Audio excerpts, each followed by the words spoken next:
네, 안녕하세요. 예, 국제무역사 2급. 자, 오늘부터 그 기출문제 풀이로 들어가도록 하겠습니다.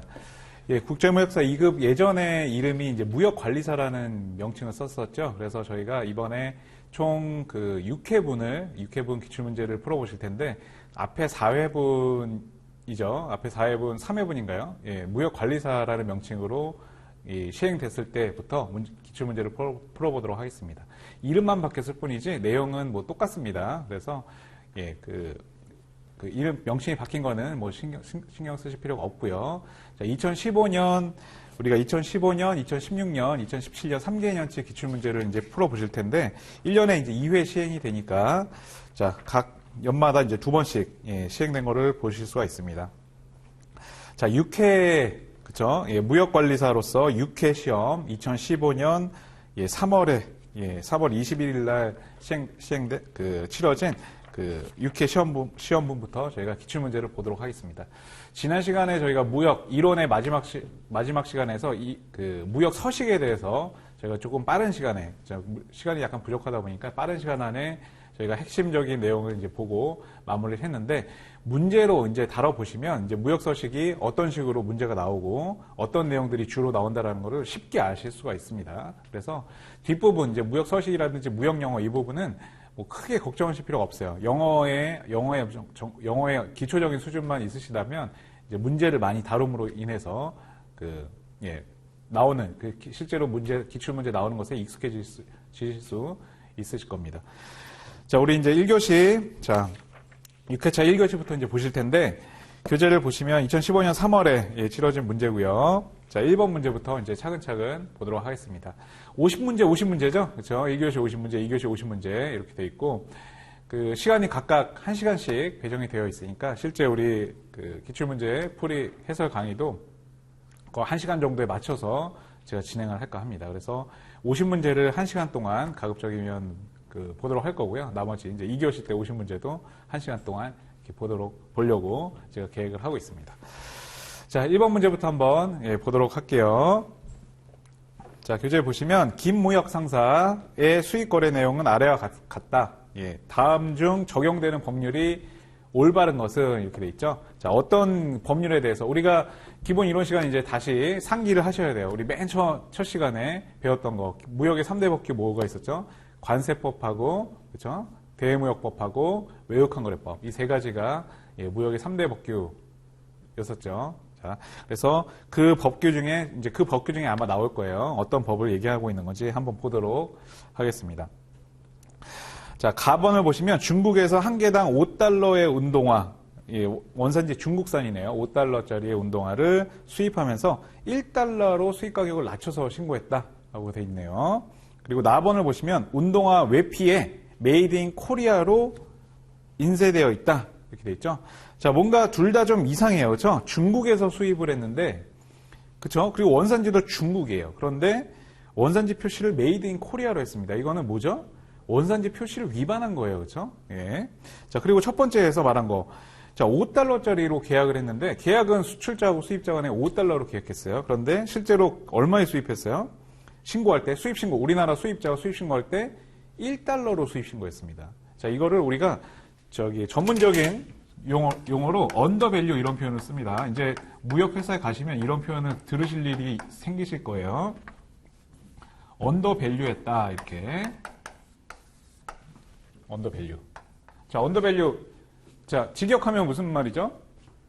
가치를 떨어뜨렸다는 거죠. 실제 가치보다 낮게 신고했다는 거예요. 자, 이거 무역 현장에서 굉장히 많이 쓰는 표현입니다. 언더밸류 하지 마라. 언더밸류 하지 마라. 이렇게 표현해요. 왜 그럴까요? 왜 이런 행위를 할까요? 수입자들이. 왜 그래요? 관세 안 내려고 또는 적게 내려고. 안 낼 수는 없겠죠. 뭐 영원으로 수입할 수는 없으니까. 자, 관세를 적게 내려고 하는 거예요. 적게 내려고. 그렇죠?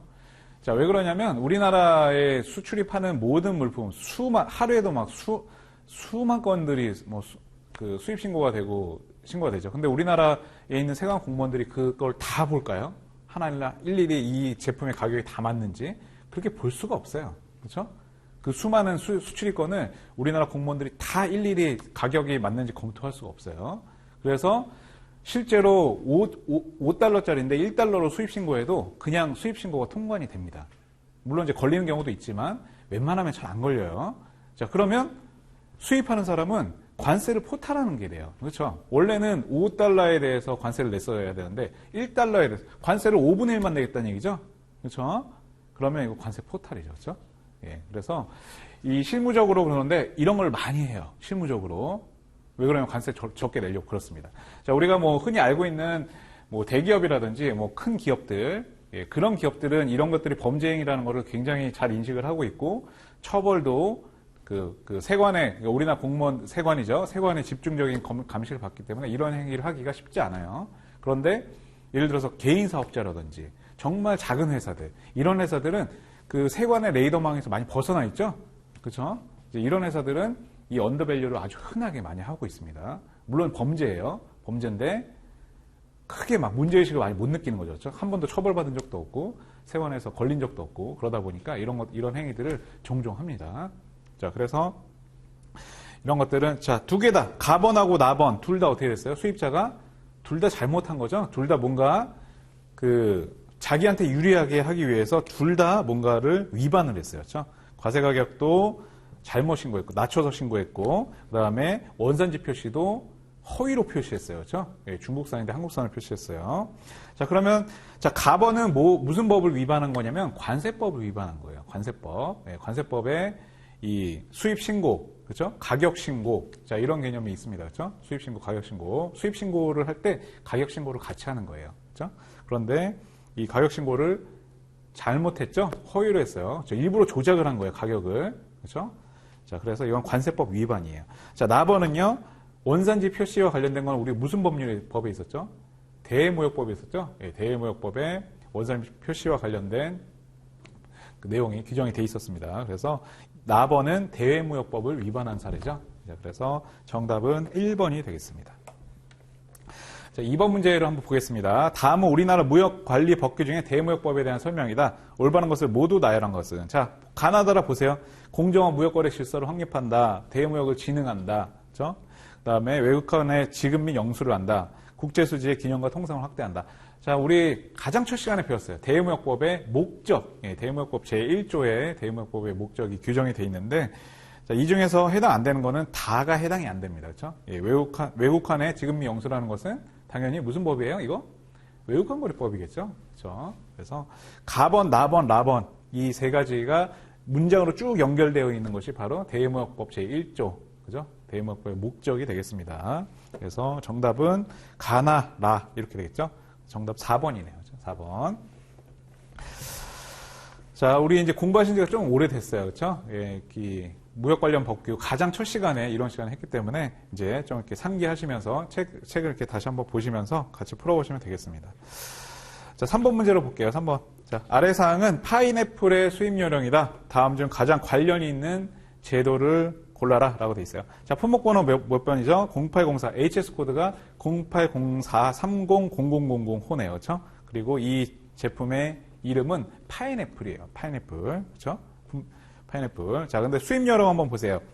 뭐 식물방역법 10조의 규정에 의해서 수입금지 지역으로부터 수입할 수 없고 식물검역기관에 장에게 신고하고 식물검역기관에 검역을 받아야 된다. 자, 이걸 우리가 식물검역이라는 걸 하는 거예요. 식물검역. 자, 근데 이거랑 관련이 있는 제도를 골라라 라는 거예요. 이게 어떤 내용인가요, 이게? 자, 수출입할 때 어떤 요건이, 우리가 이제 흔히 요건이라는 표현을 씁니다. 수출입할 때 요건을 취득해야 돼요, 요건. 그 요건이라고 하는 것이 이제 우리 이제 배운 걸 이제 상기하시는 거예요.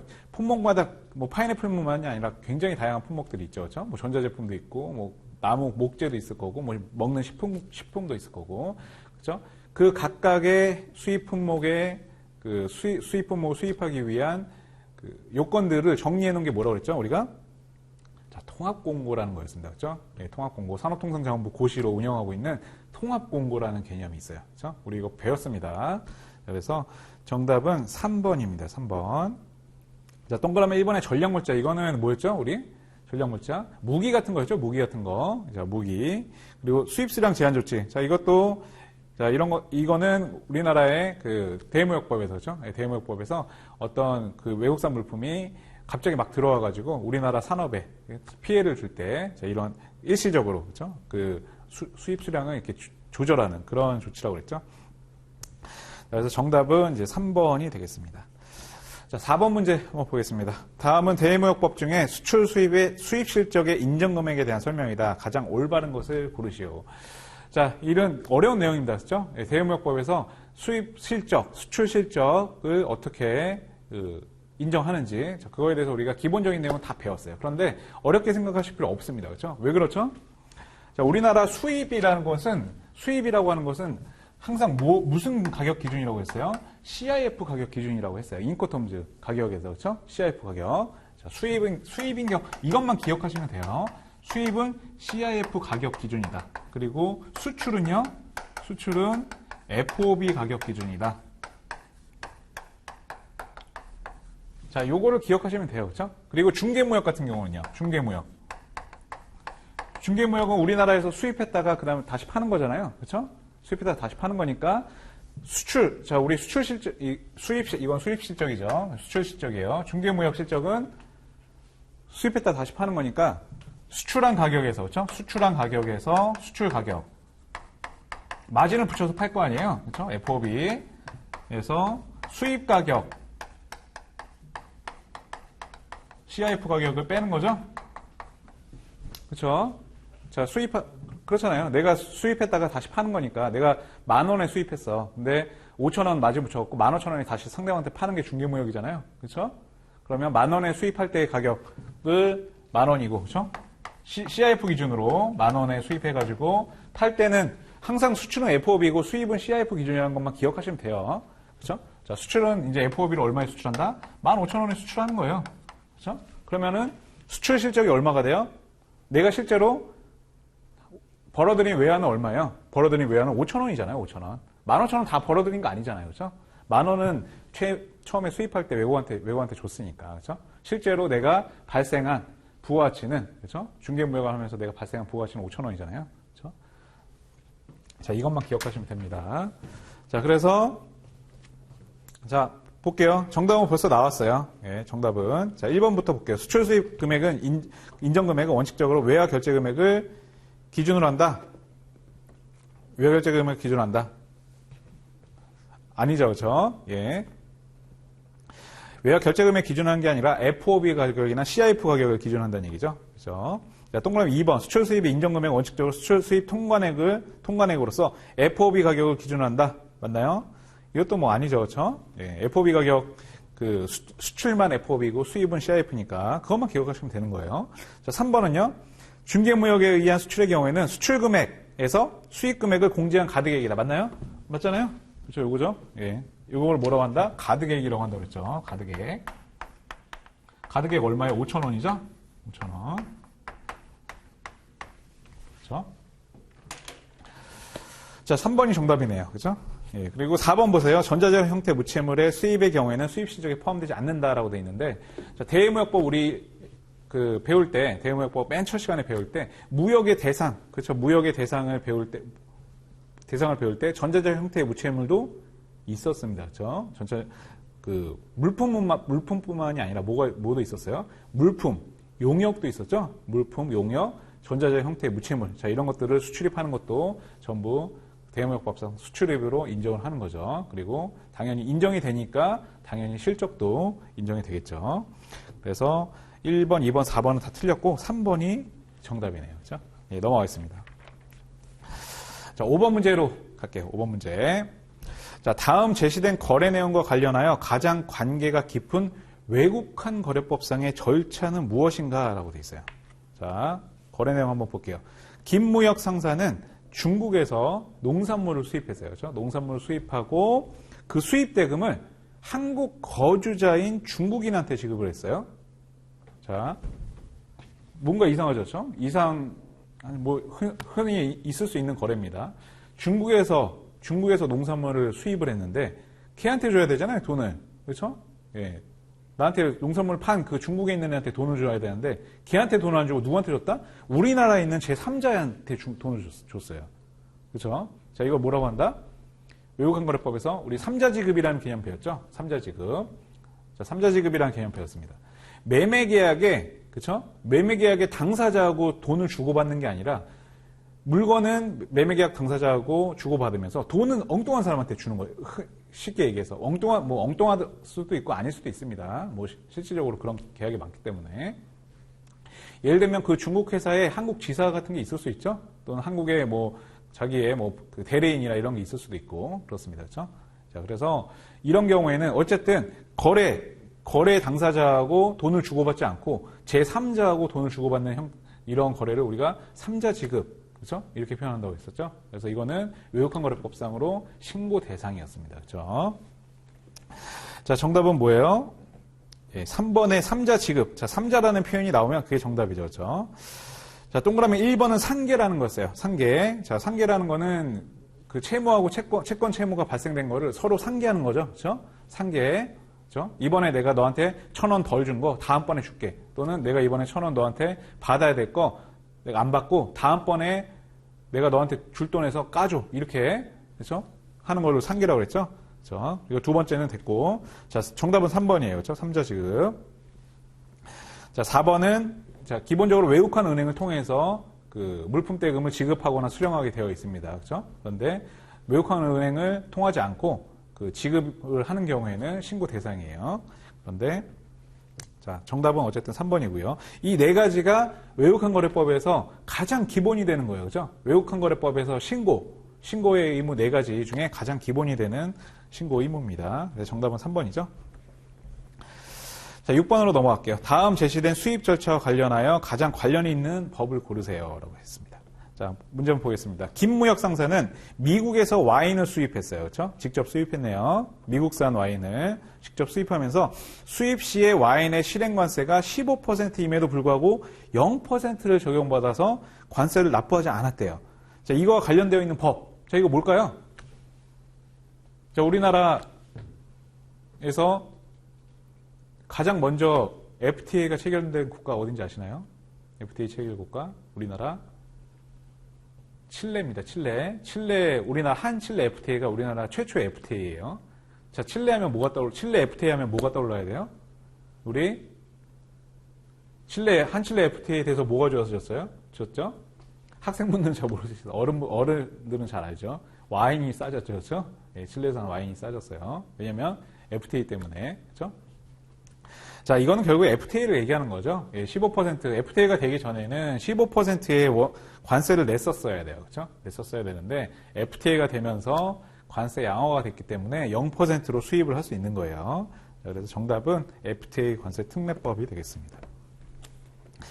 자, 7번 문제로 넘어갈게요. 7번. 다음 중 수입하는 물품에 대하여 세관에서 부과하는 세금이 아닌 것은. 자, 이것도 우리가 관세법 할 때 배웠었어요. 좀 헷갈리실 수도 있지만 관세라고 그 물품을 수입할 때는 세관에서 관세만 내는 게 아니고요. 원래 부가치세 같은 것들은 내국세이기 때문에 부가치세는 누가 내요? 부가치세는 원래는 그 세무서에 내는 거죠. 세무서에 내는 거잖아요. 그렇죠? 세관이 아니라. 그렇죠? 그렇죠? 그 국세청이죠, 국세청. 그쪽에 내는 건데, 수입하는 물품은 편의상 세관장이 다 내는 거, 세관장이 다 일단 받는 거죠, 돈을. 그렇죠? 자, 그래서 세관의 관세, 부가세 가장 기본이에요. 그렇죠? 관세, 부가세. 가장 기본으로 내는 거고. 자, 주류 같은 경우는, 와인 같은 주류 같은 경우는 주세라는 게 또 붙습니다. 그렇죠? 그리고 교육세, 또 뭐가 있어요? 교통에너지 환경세. 자, 이런 것들을 다 세관에서 그 수입 신고할 때 다 일괄적으로 내게 돼 있습니다. 그렇죠? 그런데 여기 있는 세금 중에 재산세는 전혀 엉뚱한 세금이에요. 재산세. 자, 재산세는 그 세관에 납부하는 게 전혀 그런 세금이 아니죠. 그래서 정답은 3번이 되겠습니다. 자, 세관에 수입 시 납부하는 세금들 우리 다 배웠어요. 자, 이런 책 다시 한번 이렇게 한번 보시기 바랍니다. 자, 8번 문제로 갈게요. 자, 다음 중 2015년 1월 1일 현재 우리나라 FTA 발효 국가만 나열한 것은. 자, 이거는 2015년 문제이기 때문에 그렇습니다. 지금 현재는 2018년도죠. 2018년도이기 때문에 그 이후에 2015년 이후에 지금 4개나 더 발효가 됐어요. 그건 이제 말씀드릴게요. 자,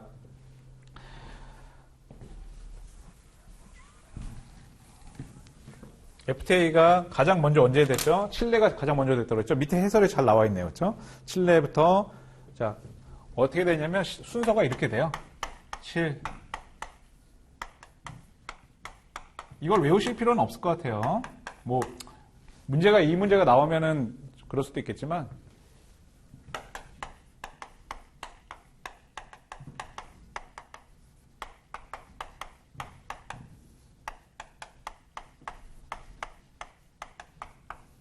자, 이렇게 발효가 됐습니다.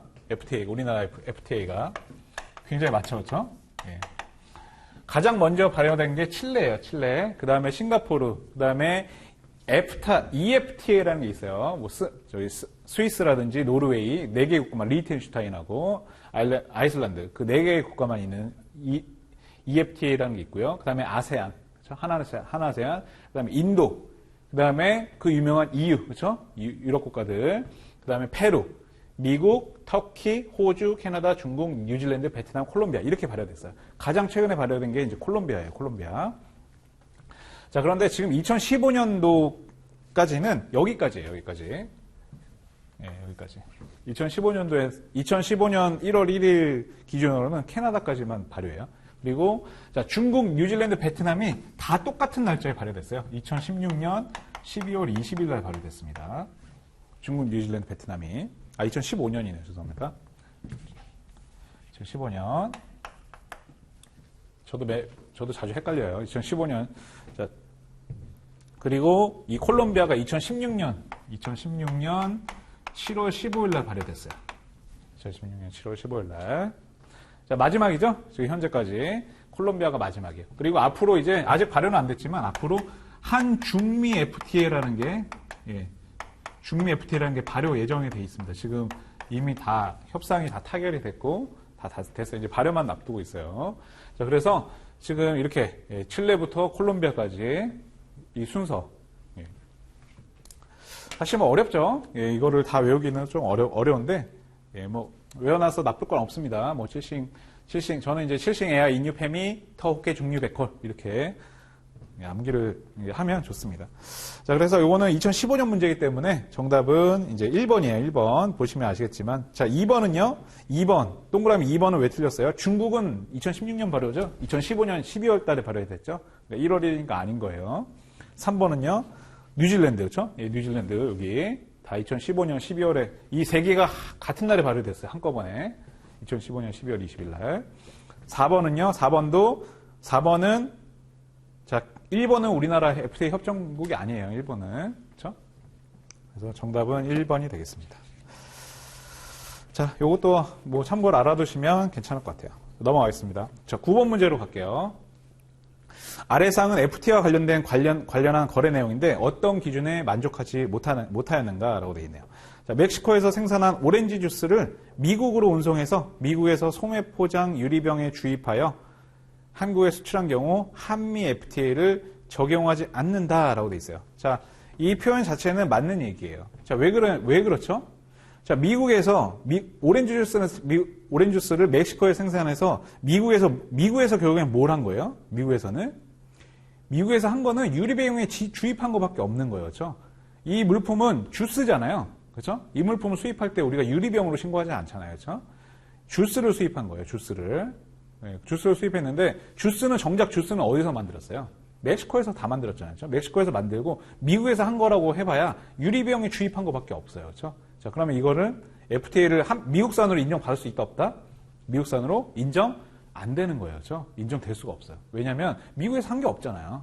미국에서 유리병에 주입한 게 그 유리병에 미국에서 주입했다고 그걸 미국산이라고 볼 수 없잖아요. 그렇죠? 자, 이런 거를 뭐라고 한다? 불인정 공정이라고 해요. 불인정 공정. 그렇죠? 우리 FTA 하면서 FTA의 기본적인 조건 4가지 그 기본적인 전제 조건 배웠었죠? 그렇죠? 충분 가공 원칙, 그렇죠? 완전 생산 원칙, 그다음에 직접 운송 원칙, 그렇죠?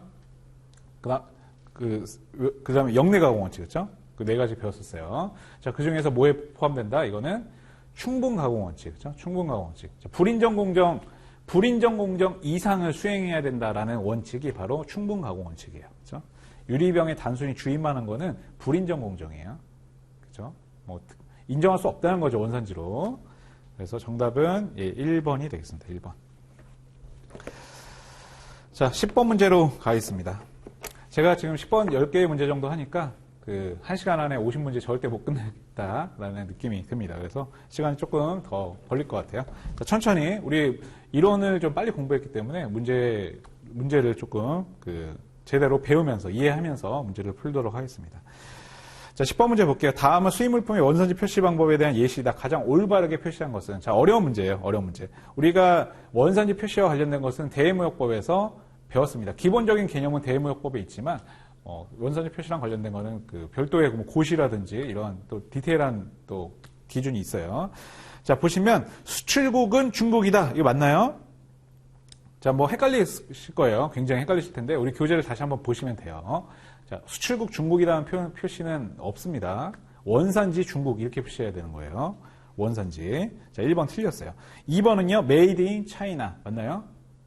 자, 이거는 맞는 표현이에요. 그렇죠? 우리 대무역법에서 Made in China 이렇게 Made in 국명 이렇게 예시를 들고 있습니다. 표시 방법으로. 그래서 2번은 맞네요. 자, 3번은요. 굉장히 어려운 문제예요. 3번. 참 이게 뭐냐면 중국제예요. 중국제. 한자가 중국제. 자, 중국제. 여기서 말하는 제자는 지을 제자입니다. 그렇죠? 우리가 중국제다, 미국제다, 이렇게 표현하잖아요. 근데 중국제라는 표현은 안 되는 표현이에요. 그런 표현은. 자, 중국제가 아니라 뭐였죠? 중국산이에요. 중국산. 그렇죠? 예, 중국산이라고 한자로 표시하는 거는 가능합니다. 그런데 중국제라는 표현은 없어요. 쓰면 안 돼요. 그래서 한번 틀렸습니다. 그리고 4번은 디자인 바이 코리아. 자, 디자인 바이. 자, 이런 표현은 원산지 표시할 때는 적합한 표현이 아닙니다. 그렇죠? 디자인 했다. 자, 이런 표현은 아니에요. produced, product, made in, manufactured 이렇게 뭔가 생산했다. 그렇죠? 제조했다. 이런 표현은 가능하지만 디자인 이런 거는 아니라는 거죠. 자, 정답은 2번이 되겠습니다. 자, 됐고요. 11번 문제로 넘어가겠습니다. 다음 중 자, 선박회사가 운송 주선업자에게 발행하는 BL에 해당하는 것은 이렇게 돼 있어요. 자, 이거는 쉬운 문제네요. 그렇죠? 선박회사가 운송 주선인한테 발행한다. 프레이트 포워더한테 발행하는 BL이 뭐냐? 마스터 BL이죠. 그렇죠? 마스터 BL. 자, 이거 잘 아시죠? 다 수업 시간에 다 배웠으니까. 자, 운송할 때, 자, 이 수출자가, 그쵸? 수출자가, 물건을 이제 만들어 수출한 수출자가 누구한테 줘요? 운송 주선인이 중간에 있다고 했습니다. 자, 무역 실무에서 우리 물건 수출하는 사람이, 대한항공, 선사 있잖아요. 무슨 한진 해운이다. 그런 선사한테 직접 물건 갖다 주는 게 아니에요, 그거는. 예, 실무적으로 그렇게 안 한다고 했어요. 운송 주선인이라는 사람도 있어요. 프레이트 포워더라는 사람도 있습니다. 포워더한테 물건을 갖다 주면 물건을 이 사람들이 여기에다가 실제 선사, 항공사, 그렇죠? 실제 운송, 이게 실제 운송인이죠? 실제 운송인한테 이 사람들이 다 운송 계약을 대신 해주는 거예요, 여기서. 그래서 얘네한테 발행되는 게 마스터 BL. 그렇죠? 마스터 BL. 그리고 얘네한테 발행해주는 게 무슨 BL? 하우스 BL 이렇게 되는 거예요. 그렇죠? 자, 그래서 실제로 이제 화주들이 받는 BL들은 하우스 BL이라고 보시면 돼요. 자, 그런데 문제에서는 이 선박회사가, 그렇죠? 선사라고 하는 이 선박회사가 누구한테? 운송주선업자. 얘네가 운송주선인이죠? 그렇죠? 복합운송주선업자 이렇게 표현합니다. 정식 명칭은. 자, 복합운송주선업자한테 발행해주는 BL은 마스터 BL이 되겠습니다. 자, 됐습니다. 12번 문제로 갈게요. 12번. 다음 중 무역운송 항로를 뜻하는 표현이다. 올바르지 않은 것을 고르시오. 자, 올바르지 않은 것을. 자, 동그라미 1번 보세요. 아웃바운드다. 자, 수출항로 이거 맞아요. 동그라미 2번 인바운드다. 자, 벌써 1번하고 2번 둘 중에 하나가 정답이라는 거 알 수 있습니다. 그렇죠? 하나가 맞으면 하나가 틀리겠죠. 그렇죠? 자, 아웃바운드가 수출항로면 인바운드는 수입항로겠죠. 그렇죠? 정답은 2번이래요. 2번. 자, 동그라미 3번하고 동그라미 4번은 한번 읽어보세요. 웨스트바운드는 서쪽으로 향하는 우리나라에서 유럽 또는 미국에서 우리나라 이 방향이 그렇게 돼 있죠. 그렇죠? 우리나라에서 유럽으로 가는 거 그리고 미국에서 우리나라로 가는 거 그렇죠? 우리나라에서 유럽으로 미국에서 우리나라로 이렇게 웨스트 쪽으로 그렇죠? 서쪽으로 향하는 항로를 웨스트바운드라고 하고 이스트바운드는 이제 반대겠죠. 그렇죠? 반대. 유럽에서 우리나라로 그렇죠? 우리나라에서 미국으로 이렇게 가는 거죠. 자, 됐습니다. 정답은 2번이고요. 자, 13번 문제 볼게요. 다음은 선화증권의 기능에 대한 설명이다. 올바르지 않은 것을 고르시오. 자, 선박의 인도되었음을 증명하는 서류다. 자, BL이라는 거 굉장히 중요하죠. 여러 가지 역할을 한다고 했어요. 선박에 물건이 인도되었음을 증명하는 서류. 맞죠? 맞습니다. 자, 운송인과 화주 간의, 그쵸? 운송인과 화주, 그쵸? 운송인과 화주 간의 운송계약의 증빙 서류. 이것도 맞는 얘기죠? 자, 3번. 수출입 신고가 수리됐음을 입증한 서류. 전혀 아닙니다. 그렇죠? 네, 정답 3번이에요. 수출입 신고는 수리 증명한 서류는 뭐예요? 수입 신고 필증 또는 수출 신고 필증이죠. 그렇죠? 우리가 실무에 이제 무역 실무에 나가시면 면장이라는 표현을 많이 써요. 옛날에는 면장이라는 표현을 썼었어요. 그래서 수출 면장, 뭐 수입 면장 여전히 많이 씁니다. 여전히 면장 그래요. 수출 면장, 수입 면장. 그런데 정식 명칭은 수입 신고 필증, 수출 신고 필증이 됩니다. 그렇죠? 정답은 3번이에요. 3번. BL하고 아무 상관이 없어요. 자, 4번은 자, 상품의 인도를 주장할 수 있는 권리증권 맞죠? 예, BL이 왜 중요하다고 했어요? 그 BL이 있어야지만 물건을 찾을 수가 있는 거예요. 그렇죠? 정당한 BL을 갖고 있는 사람이 물건의 권리자나 마찬가지예요. 그렇죠? 물건에 대한 권리가 BL에 체화되어 있습니다. 그렇죠? 정답은 3번. 네, 3번이 되겠습니다. 자, 14번 문제로 갈게요. 14번. 자, 다음은 무역운송의 부대운임에 대한 설명이다. 올바른 것을 고르시오. 자, 수출 시 선화증권을 발급할 때, 수입 시 화물 인도지서를 발급할 때 청구되는 비용이다. 자, 수출 시 선화증, BL 발급할 때, 수입할 때는 DO를 발급할 때 청구되는 비용이다. 자, 이거를 우리가 다큐멘테이션 P 이렇게 합니다. 다큐멘테이션 P. 자, 이거는 그냥 기억하시면 돼요. 이 실무적으로 이렇게 합니다. 자, 이 운송사들 있죠? 이 사람들이 이 수출자나 또는 수입자. 자, 이렇게 해서 우리나라에 수입이 됐다. 그러면 이 운송 주선인의 국내 파트너가 또 있어요. 얘네들이. 파트너일 수도 있고, 뭐, 같은 회사일 수도 있고, 이렇게 해서 수입자한테 오게 되잖아요. 그쵸?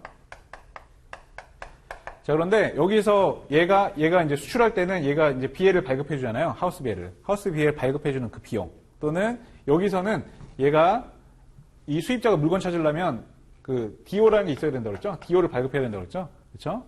보통 이제 관세사들이 하거나 수입자가 직접 관세사들이 하거나 얘네가 하거나 둘 중에 하나 운송 주선인이 하거나 선사한테 받는 거예요.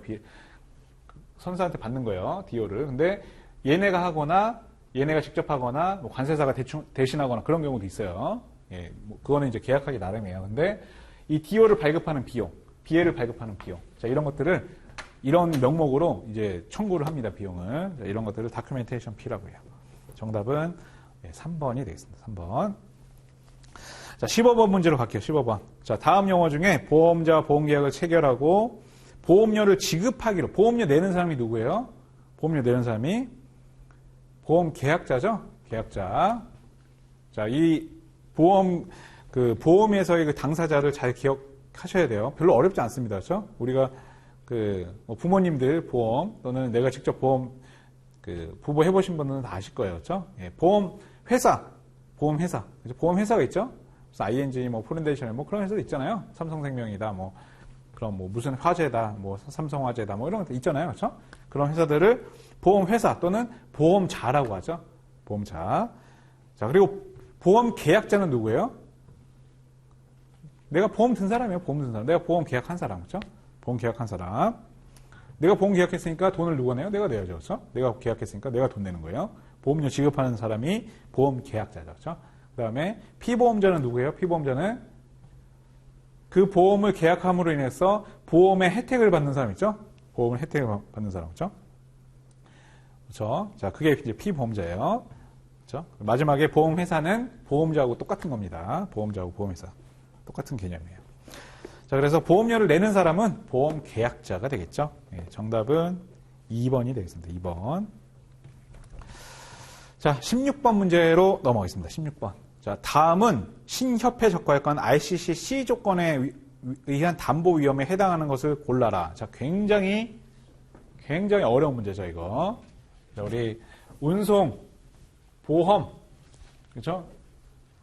이쪽에서 배웠던 개념입니다. 굉장히 어려운 개념이었죠. 자, 지난 시간에도 우리 다시 한번, 지난 시간에 무역 서식할 때도 뭐 말씀을 드렸지만, 구협회적 과역관, 신협회적 과역관에서, 자, 이거는 신협회적 과역관이죠. ICC, C니까요. ABC 이렇게 됐었죠. 자, C면은 뭐예요? 담보 위험을 가장 적게 하는 거였죠. 위험을 가장 적게 보장해주는, 자, 그런, 조건이죠. 근데 이 C임에도 불구하고 담보 위험, C에서도 담보를 해줄 수 있는 것은 화재입니다. 화재. 정답은 4번이에요. 그런데 이거 정답을 골라내는 게 중요한 게 아니고 A하고 B하고 무슨 차이냐? 그렇죠? 자, A하고 B하고 C하고 무슨 차이냐? 그게 중요한 거잖아요. 근데 그거는 우리 이론 시간에 우리 이론 교재에 있었는데 제가 다시 한번 정리하겠습니다. ICC A하고 ICC B하고 C가 있는데 이 C가 가장 적게 담보하는 거잖아요. 자, ICC C에서는 담보하지 않지만 A하고 B에서 담보하는 대표적인 4가지가 있어요. 자, 그거를 한번 정리 한번 할게요. 지진, 화산, 낙뢰 이런 거예요. 낙뢰. 지진, 화산, 화산보나 낙뢰. 그 다음에 가판 유실. 가판 유실. 배 가판에 물이 들어찼다는 얘기예요. 들어차가지고 난리가 났다는 얘기죠. 3번 본선 하역 중에 자, 이거 우리 보기에 3번에 있기 때문에 제가 따로 안 쓸게요. 하역 중에 쭉. 그다음 마지막 4번째가 바로 해수나 여기는 없어요. 여기는 없는데 해수, 호수, 저 강물에 해수, 호수, 강물의 자, 운송연구나 보관장소. 운송연구나 보관장소의 유입. 보관장소의 유입. 이렇게. 자, 이렇게. 자, 요 4가지를 메모를 해 놓으시고 기억하시면 좋을 것 같아요. 자, 지진이라든지 화산 분화라든지 낙뢰라든지 가판 유실, 본선 하역 중에서 3번에 있는 거 뭐죠? 본선 하역 작업 중에 가판에 추락해서 발생한 포장단위 전손, 해수, 호수, 강물의 운송연구나 보관장소 유입하는 거. 자, 이런 4가지, 요 4가지가 대표적이에요. 이 4가지는 C에서는 담보를 안 한다는 거죠. C에서는 담보 안 하고 A하고 B만 담보하는 거예요. A하고 B만. 그렇죠? 자, 그래서 이 16번 문제에 적용을 시켜보면 지진, 화산, 가판, 유실, 본선, 하역. 자, 이런 거는 이제 C 조건은 담보 안 한다는 거죠. 담보 안 해요. C 조건에서 ABC에서 전부 다 담보하는 거는 화재입니다. 화재. 자, 그래서 정답은 4번이 되겠습니다. 4번. 자, 밑에 이제 그 해설 쪽에 보면 ICC C 조건에서 담보하는 위험들에 대해서 쭉 정리가 되어 있어요. 요거는 참고만 하시면 돼요. 참고. 자, 그래서 이 문제가 이 4가지를 기억을 하시면 이 ICC ABC의 담보, 부담보 위험에 대해서는 웬만한 거는 맞출 수 있으실 겁니다. 자, 넘어가겠습니다. 17번 문제 가겠습니다. 17번. 다음은 관세법상의 통관 절차에 대해서 문제가 나왔네요. 통관 절차에 대한 설명이다. 올바르지 않은 것을 고르시오. 라고 되어 있어요. 자, 수입 통관과 반송 통관을 하는 경우에는 보세구역을 경유해야 된다. 맞나요? 네, 맞는 얘기죠. 그렇죠? 예, 수입 통관은 보세구역을 경유하는 게 맞아요. 반송도 그렇고. 자, 2번은요. 수출 통관의 경우에는 원상태 수출 등의 일부 예외를 제외하고는 보세구역을 경유하지 않아도 된다. 맞나요? 자, 이 내용은 우리가 이제 자세히는 안 배웠는데 이것도 맞는 얘기예요. 자, 기억하시면 돼요. 수입하고 반송은 반드시 보세구역에 있을 때 하는 거예요. 보세구역에서. 보세 창고나 지정장치장이나 이렇게 보세구역에 물건을 놔두고 수입신고를 하는 거예요. 반송신고도 마찬가지고. 근데 수출 같은 경우는요. 수출은 우리나라에서 나가는 거잖아요. 나가는 거는 뭐라고 그랬죠? 제한이 별로 없어요. 수출하는 거, 우리나라 나가는 건 별로 신경 안 쓴다는 얘기예요. 돈 벌어오는 거니까 별로 신경 안 쓴다는 거예요. 그렇죠? 그래서 수출하는 경우는 원상태 수출이라는 게 있습니다. 이런 개념이 있습니다. 원상태 수출하면 관세 환급을 받아요. 자, 그래서 이런 경우에만 보세구역을 경유하는 거고, 보세구역에 반입했다가 나가는 거고, 일반적으로는 수출 통과는 보세구역에 넣어서 수출 신고하고 이런 게 아니에요. 그냥 수출 신고 할 수 있어요. 우리나라에서. 자, 2번도 맞는 얘기예요. 3번 볼까요? 자, 반송 통관을 하는 경우에는 관세가 부과되면 수출 통관의 경우는 관세가 부과되지 않는다. 자, 이게 틀렸네요. 그렇죠? 예. 자, 반송도 관세 당연히 부과 안 되죠? 예, 반송이라는 게 뭐예요? 우리나라에 들어왔다가 그냥 바로 나가는 거잖아요. 근데 관세를 뭐하러 내요? 이거를. 자, 여기 보세구역에, 이게 보세구역이잖아요. 그렇죠? 보세구역. 우리나라에 보세구역이 들어왔다 그냥 나가는 거예요. 그렇죠? 근데 관세를 뭐하러 내겠어요? 그렇죠? 수출하는 건, 나가는 건데, 안 낸다는 얘기입니다. 자, 반송 관세 안 내고요. 수출은 뭐 당연히 관세 안 내는 거죠. 자, 정답은 3번이 틀렸네요. 자, 4번은요. 중국에서 선적되어 우리나라의 보세, 중국에 선적돼서 우리나라의 보세구역에 들렸다가 호주로 다시 가는 경우에 가장 경제적인 통관 방식은 반송 통관이다. 아무래도 돈이 덜 들겠죠. 그렇죠? 예, 바로 나가니까. 예를 들어서 뭐 들어왔다가 수입 통관해갖고 우리나라에서 다시 뭐 이렇게 해서 다시 나가고 이러면 비용이 더 들잖아요. 그렇죠? 자, 정답은 이제 3번이 되겠습니다. 자, 18번 문제로 갈게요.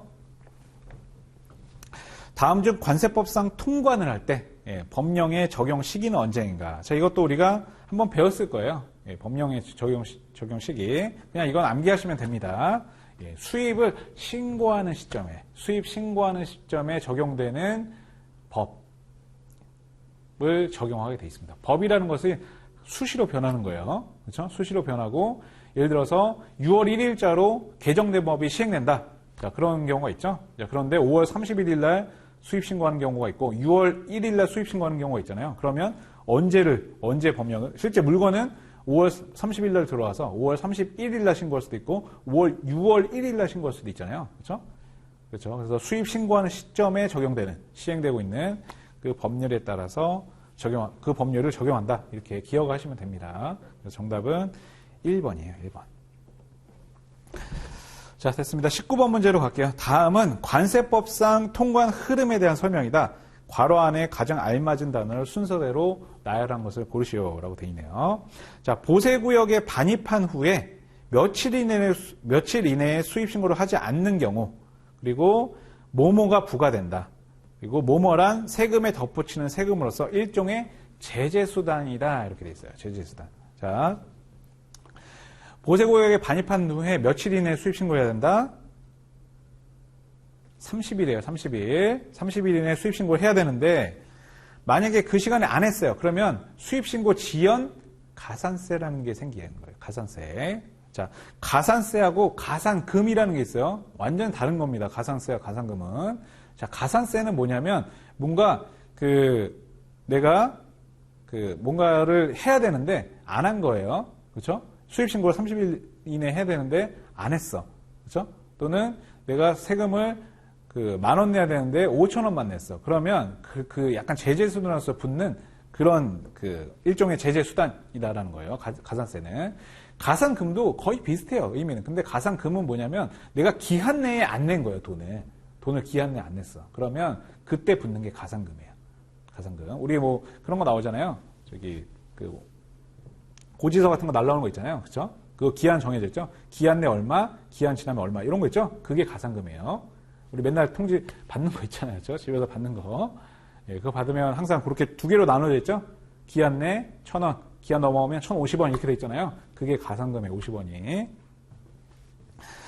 자, 그래서 이런 것들은 제재 수단이기 때문에 자, 정답은 뭐죠? 예, 2번이죠. 2번. 30일 내에 수입 신고하고 수입신고 지연했을 때 붙는 거는 가산세입니다. 가산세.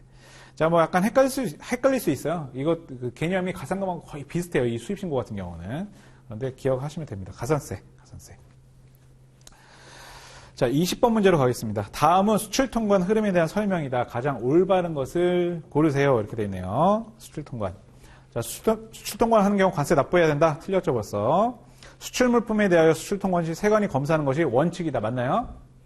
수입도 그렇고 수출도 그렇고 기본적으로 검사는 안 하는 게 원칙이에요. 안 하는 게.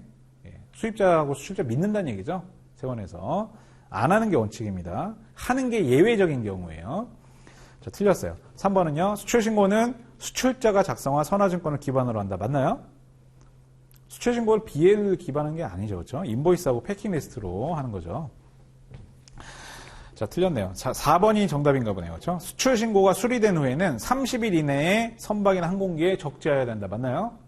이게 정답이에요. 그렇죠? 네. 수출신고 수리일로부터 30일 내에 적재를 반드시 해야 됩니다. 배나 항공기에다가. 정답은 4번이 되겠습니다. 4번. 자, 22번 문제 갈게요. 다음 비용이 수입물품 거래 가격에 포함되어 있는 경우에 관세법상의 과세가격 공제 요소에 해당하는 것을 골라요. 자, 어려운 개념이에요. 우리 배웠습니다. 관세법 할 때. 과세가격을 결정할 때, 과세표준이죠. 다른 말로 하면. 과세표준 결정할 때 포함하는 가격하고 제외되는 가격이 있죠? 그렇죠? 자, 포함하는 가격 어떤 거였어요? 예를 들면 뭐 수수료, 그렇죠? 그다음에 용기 비용, 그렇죠? 그다음에 그 생산 지원 비용, 그다음에 권리 사용료, 그렇죠? 그다음에 사후 기소기, 그다음에 우리나라 한국까지의 운임하고 보험료 이런 것들이 있었어요, 그렇죠? 자, 그런데 자 제외되는 거 볼게요. 지금 제가 말씀드린 거 보시면 동그라미 2번, 3번, 4번은 전부 가산 요소예요. 가산 요소, 그렇죠? 동그라미 2번, 3번, 4번. 2번은 뭐예요? 수입한까지 운임, 가산 요소 맞죠? 왜 그러냐면 우리나라 수입 가격은 과세 표준은 뭐 기준이라고 했어요? CIF 가격 기준이잖아요. 그렇죠? 그러니까 우리나라 한국까지의 도착할 때까지의 운임은 과세 가격에 포함돼야 된다는 얘기죠. 가산 요소란 얘기예요. 자, 보험료는요. 보험료도 마찬가지죠. CIF니까 그렇죠? CIF니까 보험이 만약에 부보가 돼 있다면 그렇죠? 보호가 돼 있다면 가산 요소예요. 그리고 권리 사용료 제가 말씀드렸죠. 그렇죠? 예, 생산 지원 비용, 권리 사용료 자, 이런 것들은 전부 가산해야 되는 비용이에요. 그런데 동그라미 1번 보세요. 우리나라에 도착한 후에 발생한 운송료예요. 우리나라에 도착한 후에 발생했다. 자, 이거는 빼줘야 되는 거예요. 빼줘야 되는 거예요. 자, 무슨 얘기냐면 우리나라에 수입할 때 가산 요소라고 하는 것은 우리나라에 딱 도착항에 도착할 때까지의 CIF 가격 기준이잖아요. 그렇죠? 그런데 1번은 뭐예요? 우리나라에 도착한 후에 여기서 발생하는 보세 운송료잖아요. 그렇죠? 그러니까 이거는 과세 가격에 포함시키면 된다 안 된다? 여기서 발생된 거는 안 되죠. 그렇죠? 만약에 이 가격에 포함되어 있다면 이건 빼줘야 되는 거예요. 그렇죠? 여기까지 외국에서 우리나라에 올 때까지의 가격이 과세 표준이에요. 과세 가격이라는 얘기죠. 그렇죠? 우리나라에 수입한 다음에 발생하는 비용들은 우리나라에 도착한 다음에 발생되는 비용들은 과세 가격에서 빼줘야 되는 거예요. 정답은 1번이 되겠습니다. 자, 22번 문제로 갈게요. 22번. 자, 수출국에서 보조금을 지급받을 수 있는 물품이 수입되어 국내 산업에 피해를 줄 때 부과되는 관세는 자, 이거를 우리가 상계관세라는 거 배웠었어요. 상계관세. 자, 우리 덤핑 방지 관세, 상계관세, 보복관세 뭐 이런 것들 배웠었어요. 그 관세법에서 관세법 세율 배울 때. 자, 그래서 그 덤핑 방지 관세하고 상계 관세하고 되게 비슷해요. 그렇죠? 근데 덤핑 방지 관세는 그냥 어떤 물품들이 우리나라에 굉장히 가격이 싸게 들어간 거. 우리 뉴스에서 많이 보잖아요. 그렇죠? 덤핑 가격, 우리 반덤핑, 그렇죠? 반덤핑 관세 부과한다. 미국에서 우리나라 냉장고에 대해서 반덤핑 관세 부과한다. 이런 표현 많이 들어봤잖아요. 그렇죠? 그래서 덤핑 방지 관세하고 상계 관세는 다른 거예요. 그렇죠? 상계 관세는 그 나라에서 수출하는 나라에서 정부에서 보조금을 준 거예요. 보조금을. 그렇죠? 그래서 물품 생산을 싸게 할 수 있었던 거죠. 원가를 낮출 수 있던 국가에서 도와주니까. 그렇죠? 그러면 수입하는 국가 입장에서는 피해를 보는 거예요. 그렇죠? 왜냐하면 너무 싸게 수출하니까 자국 그 산업이 피해를 받잖아요. 그렇죠? 중국산이 너무 싸게 들어오면 우리나라 다 피해 받잖아요. 그렇죠? 그래서 이런 것들을 보조금 나오면 그냥 상계관세 기억하시면 됩니다. 자, 23번 문제. 수입 물품의 과세 가격이 100만 원이에요. 100만 원. 그런데 관세가 8%고 부가가치세가 10%인 경우에 세관에 납부해야 하는 총 세액은 이렇게 돼 있어요. 다른 세율은 없다고 했어요. 다른 세율은 고려하지 않는다. 자, 관세하고 부가세 가장 기본이라고 그랬죠? 수입할 때 관세 부가세. 얼마다? 자, 이거는 우리가 그냥 상식적으로 알고 있어야 돼요. 상식적으로. 자, 보세요. 10만 원이에요. 10만 원. 10만 원, 과세 가격이 10만 원이라고 그랬죠? 과세 가격이 100만 원인가요? 100만 원이죠. 과세 가격이 100만 원이에요. 근데 여기에다가 관세가 몇 프로예요? 관세 8%? 8% 하면 관세 얼마죠? 8만 원이죠. 그렇죠? 8만 원. 자, 그럼 부가세는 어떻게 계세요? 부가세는. 자, 관세는 이렇게 쉬운데 부가세는 어떻게 계산해요? 부가세는 이 100만 원에다가 뭘 더해요? 관세를 더하는 거였죠. 관세를 더한 다음에 여기에다가 10%를 하면 부가세가 나오는 거죠. 그럼 얼마예요, 이거? 이거 108만 원이잖아요. 108만 원. 10% 하면 얼마예요? 10만 8천 원이죠? 10만 8천 원. 이렇게 되는 거예요. 자, 그래서 관세랑 부가세를 다 더하면 얼마예요? 이거하고 이거 더하면. 두 개 더하면 18만 8천 원이 되는 거죠. 그렇죠? 관세 부가세는 18만 8천 원이 되겠습니다. 자, 정답은 2번이죠, 2번. 자, 이 23번 문제까지만 하고 잠깐 10분 쉬었다가 나머지 1교시 50번 문제까지 다 보도록 하겠습니다.